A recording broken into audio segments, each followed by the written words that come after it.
Assalamualaikum, poro sedulur. Saya doakan semoga panjenengan selalu diberi kesehatan, dan banyak rezeki ya. Amin. Hanoi adalah ibu kota Vietnam dan salah satu kota tertua di Asia, dengan sejarah lebih dari 1000 tahun.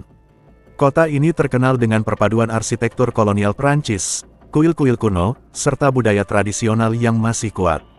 Hanoi memiliki banyak tempat ikonik seperti Danau Hoan Kim, kuil literatur, Mausoleum Ho Chi Minh, dan kawasan bersejarah Old Quarter, yang dipenuhi jalanan sempit dengan toko-toko dan pasar tradisional.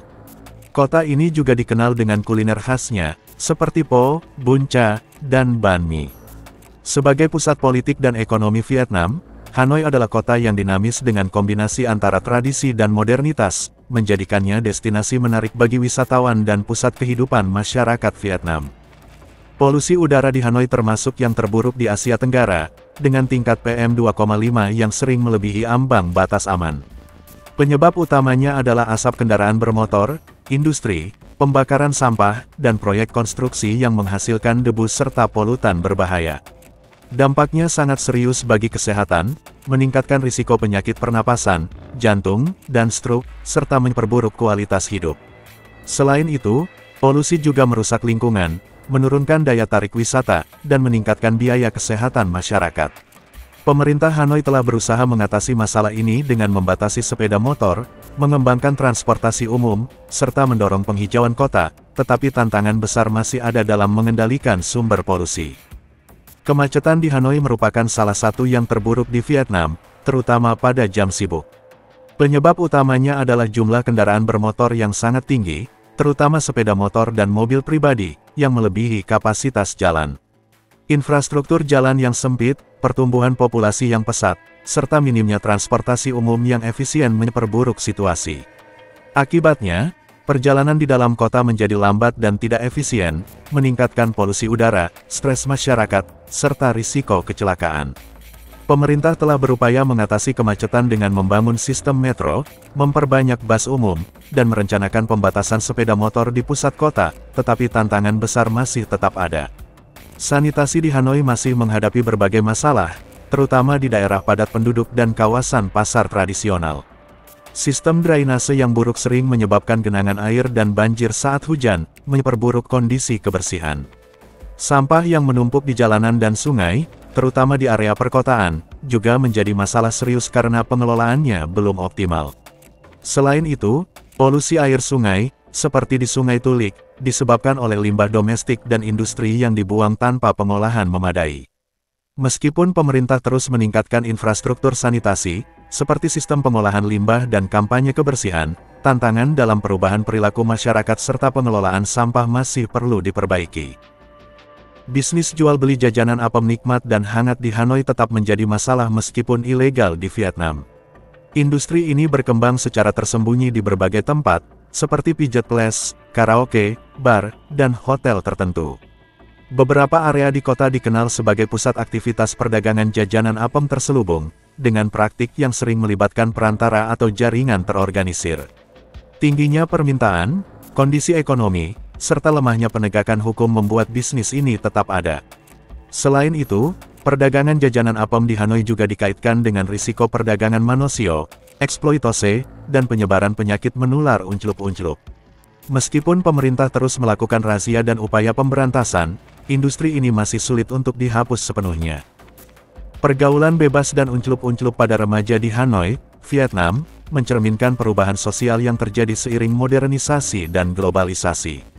Meskipun Vietnam masih memiliki budaya konservatif, terutama dalam hal aktivitas unclup-unclup dan hubungan sebelum menikah, perubahan gaya hidup di kota besar seperti Hanoi membuat pergaulan remaja menjadi lebih terbuka dibandingkan generasi sebelumnya. Pergaulan remaja di Hanoi dipengaruhi oleh beberapa faktor seperti internet, media sosial, dan budaya pop dari negara-negara barat serta Korea Selatan.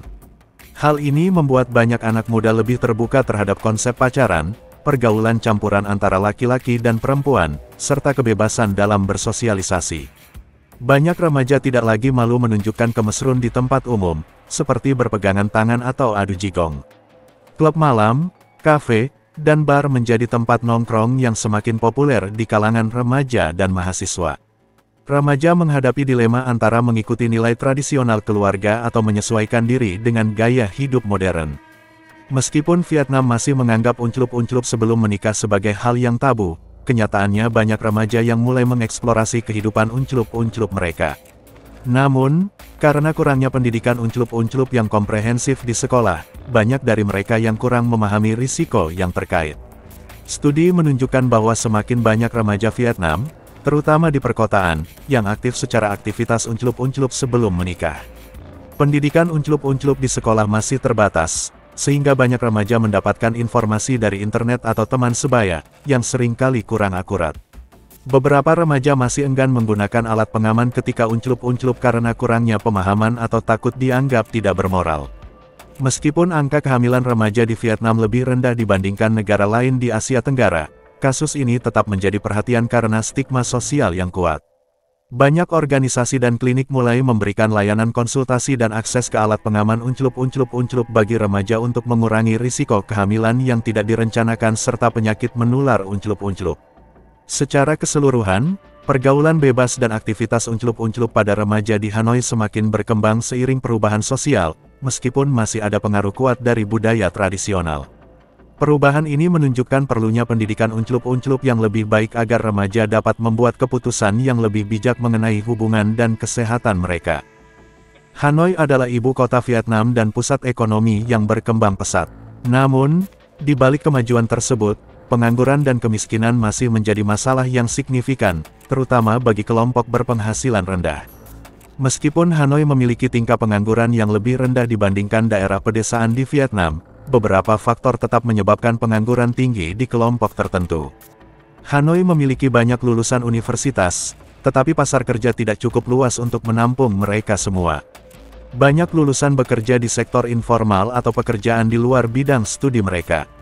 Banyak tenaga kerja kurang memiliki keterampilan teknologi dan bahasa yang dibutuhkan oleh industri modern. Ini membuat mereka kesulitan mendapatkan pekerjaan yang stabil dan bergaji tinggi. Pandemi memperburuk kondisi ketenaga kerjaan di Hanoi, terutama di sektor pariwisata, perhotelan, dan retail.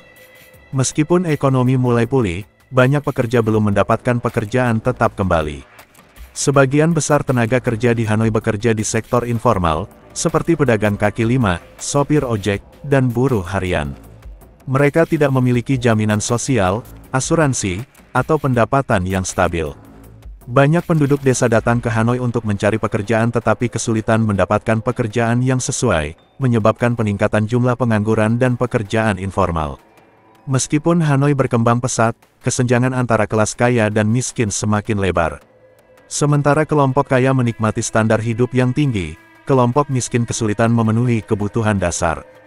Harga sewa rumah, makanan, dan transportasi meningkat pesat, membuat banyak warga berpenghasilan rendah sulit bertahan.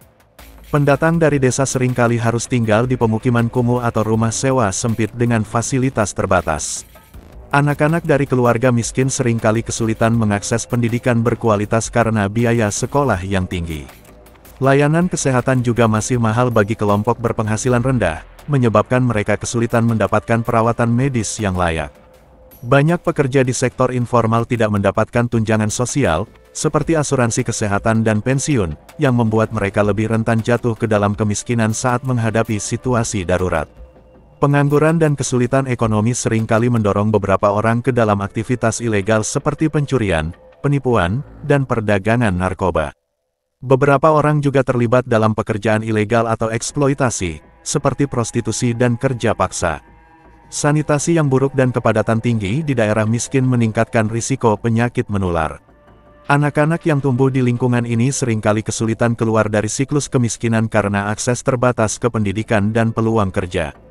Pemerintah Hanoi harus terus mengalokasikan dana besar untuk program kesejahteraan sosial dan subsidi, yang dapat membebani anggaran negara.